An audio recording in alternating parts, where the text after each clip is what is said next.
सोना मोना किट्टू रेनू का मोर जान, रोज रोज मिलना हुआ था परेशान।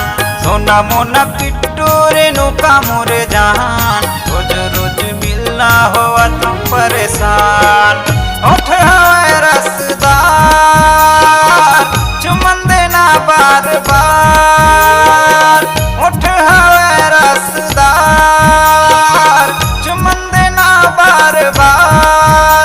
अरे जिए नहीं सका तोरे बिना दोना पान, रोज रोज मिलना हुआ था परेशान। सोना मोना किट्टू रेनू का मोरे जान, रोज रोज मिलना हुआ था परेशान, रोज रोज मिलना हुआ था परेशान।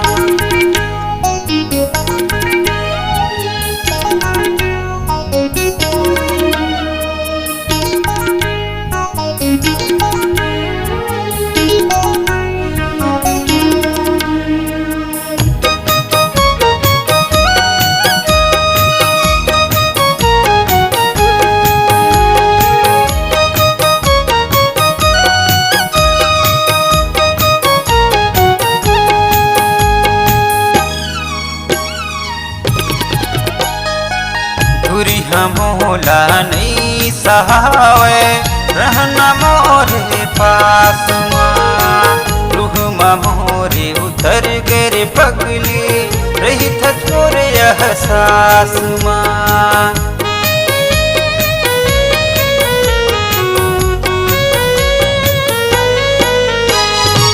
दूरी हमोला नहीं सहावे रहना मोरे पास माँ, रूह मोरे उतर गए पगली रही था मोरे एहसास माँ।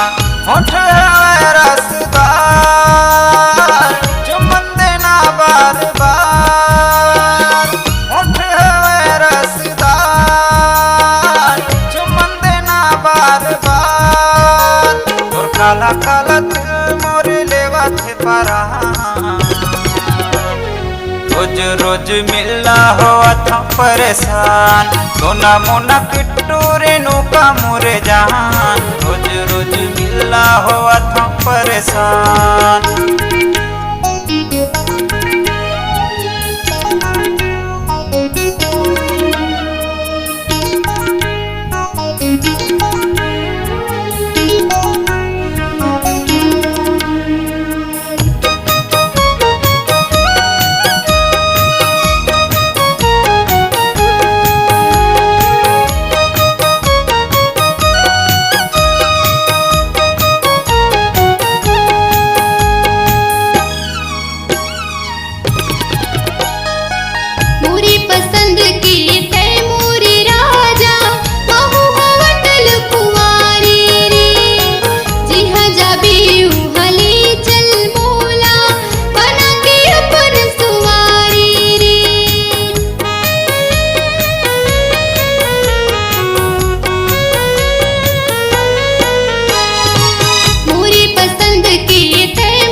रोज रोज मिलना हुआ था परेशान, थोड़ा कर राजा कहना लमा।